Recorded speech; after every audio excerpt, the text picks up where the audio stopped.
In 1968, he was the other name on the card. By 1990, he was card number 1. What happened in between is written across 25 years of cardboard. In 1968, Topps printed a card with 2 names on it: Nolan Ryan, Jerry Koosman. 2 young Mets pitching prospects, side by side, horizontal layout.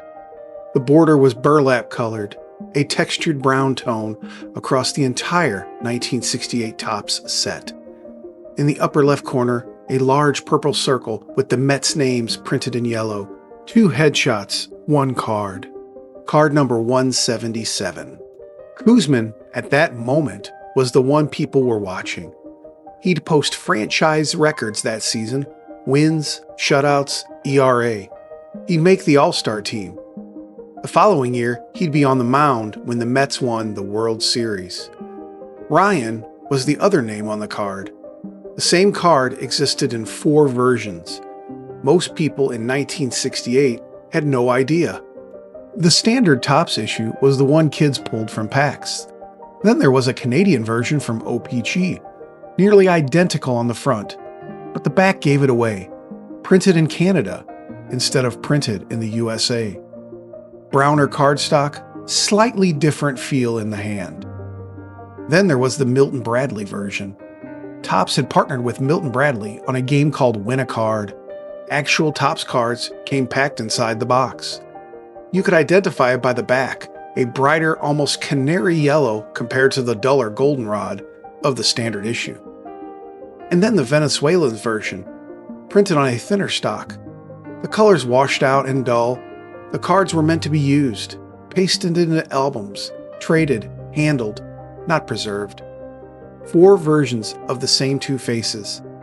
Hobby now calls them the 4 Horsemen. 1969 set gave Ryan his first solo card, number 533, white border, team name in bold yellow letters at the bottom, player name and position in a colored circle at the top. Ryan at the end of a pitching pose, white uniform, blue Mets pinstripes, his name on the front, all alone for the first time. It was a high number card, number 533 out of 664. Topps scaled back print runs towards the end of each series. The checklist buried it towards the back without knowing what it was doing. That same year, the 1969 Mets did something nobody expected. An expansion franchise 7 years old that had never finished higher than 9th place. They won 100 games, overtook the Cubs in September, and walked into the World Series against a Baltimore Orioles team that had won 109. Seaver, Koosman, a young pitching staff that just kept holding leads. Ryan was part of that. Used mostly in relief, spot starts when needed. Game 3 of the World Series at Shea Stadium, he came out of the bullpen. 2 1/3 innings, no runs, and a save. It would be the only World Series appearance in his 27-year career. By 1971, he was still a Met, still on the checklist. The design that year had black borders, visually striking and distinctly at that moment in Topps history. The card has an in-action shot. Ryan, mid-delivery. At the bottom, a facsimile autograph, his name, in his handwriting, produced by a printing plate in a facility he had never seen. It was his last card in a Mets uniform. After the 1971 season, he was traded to the California Angels. The border color on his next card would change. The team at the top of the card would change. The trade that sent Ryan to California was not headline news. December 1971, the Mets dealt Ryan, along with 3 other players, to the California Angels for infielder Jim Fregosi. A quiet transaction, a team moving pieces.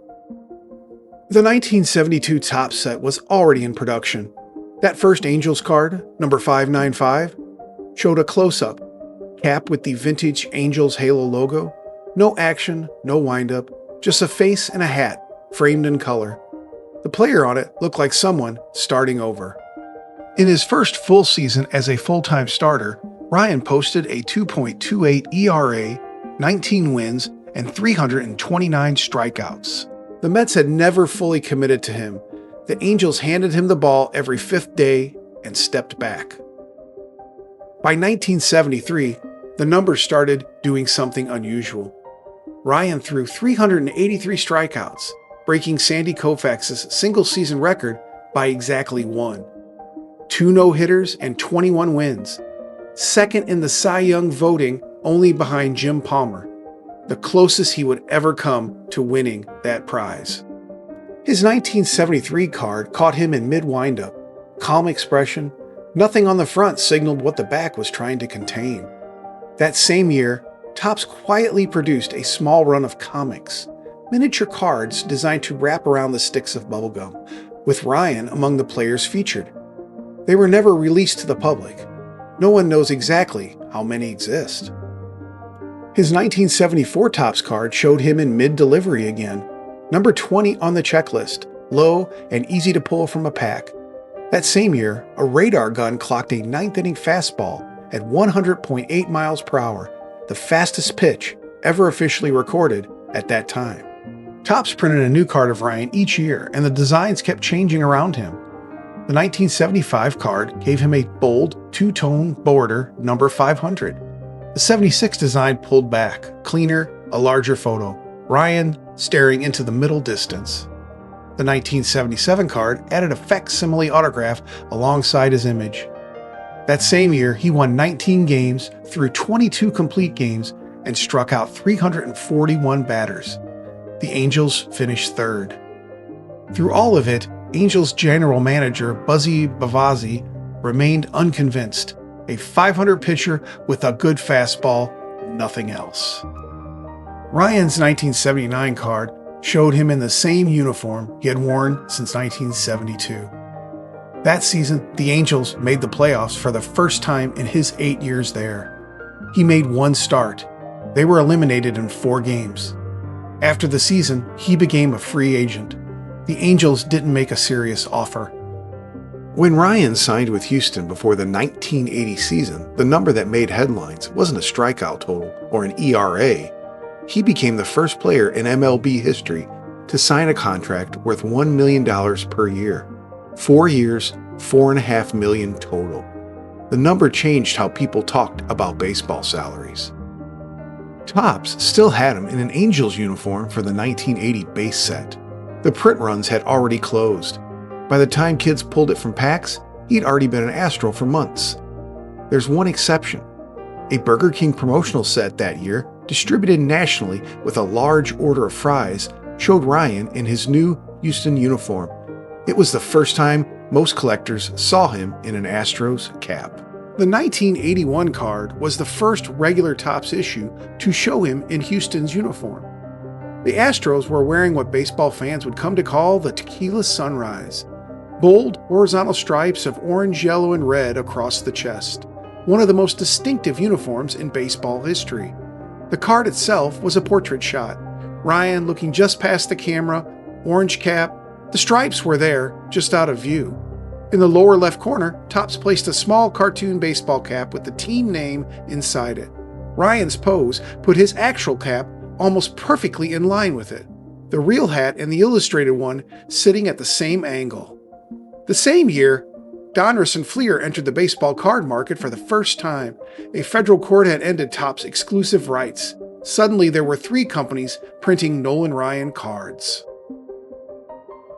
The milestones in the Astro years came in clusters. In '81, he threw his 5th no-hitter, passing Sandy Koufax's record and becoming the first pitcher ever to throw a no-hitter in both leagues. 2 years later, in April 1983, he broke Walter Johnson's all-time strikeout record, a mark that had stood for 56 years. He was 36 years old. His fastball was still clocked at 98 miles per hour. Topps printed a card of him every year through the 1980s, 9 consecutive sets. The Astros didn't change, Ryan didn't change, only Topps did. A new design, a new photo, a new attempt to put the same man on a new piece of cardboard. By 1987, the numbers had become almost impossible to frame. Ryan led the major leagues in both ERA and strikeouts, a 2.76 ERA and 270 strikeouts at age 40. He finished the year 8-16. The Astros scored fewer than 2 runs per game in his 16 losses. After the 1988 season, Ryan and the Astros couldn't agree on a new contract. His final Astros card was a 1989 Topps base issue, still showing him in the Astro colors. Topps hadn't caught up yet. A second card in the 1989 Topps traded set released later that year showed him in his new uniform. Same player, same face, different cardboard.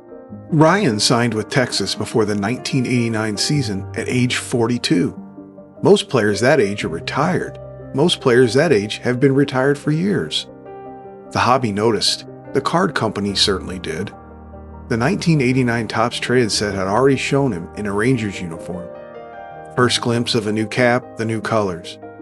But 1990 was when the cardboard truly caught up with what was happening on the field. Topps included a 5-card subset dedicated entirely to Ryan. Card number 1 showed him as a current Ranger, while cards 2 through 5 each told the story of one team: the Mets, the Angels, the Astros, and again the Rangers. A timeline in cardboard. It was the first time Topps had devoted that kind of space to a single active player. Some careers fit neatly into a set. This one never did.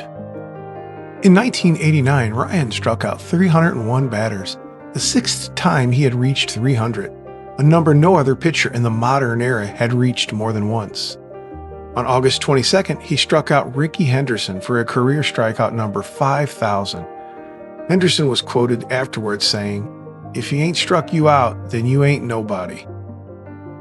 The 1990 season brought his 300th career win and his 6th no-hitter against the Oakland A's, the defending champions, at age 43. 14 strikeouts, all swinging. Upper Deck arrived in 1989 with a different idea of what a baseball card photo could be. Their first Ryan card that year, number 145, showed him as an Astro, but the photo was unlike anything Topps had printed.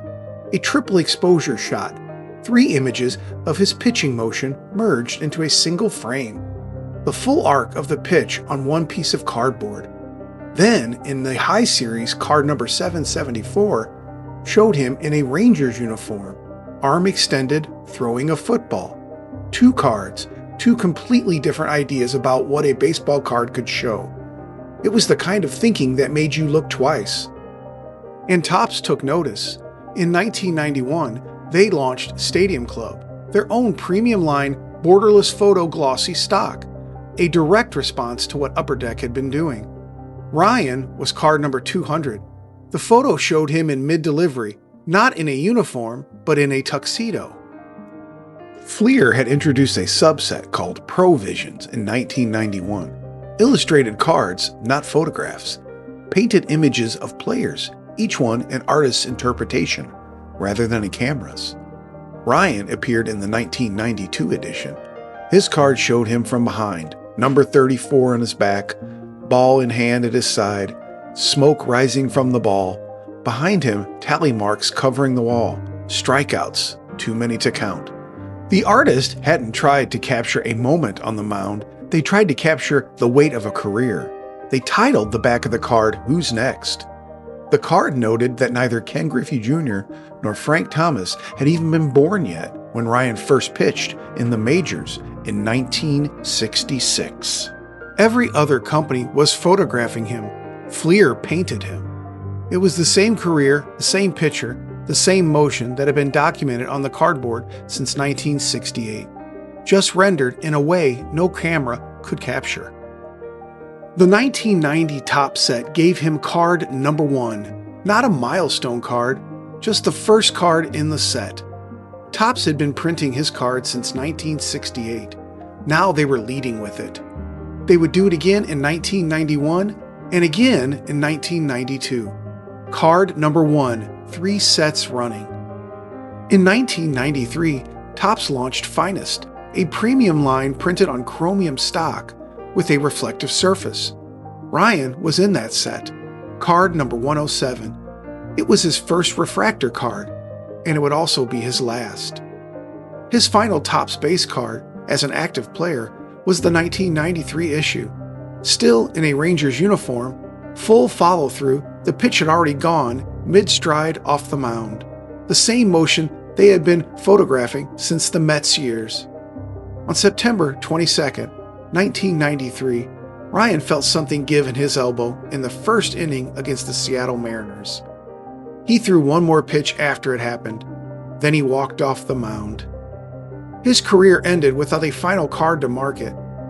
The 1993 Topps set had already been printed. The set didn't know it would be the last one. It never does.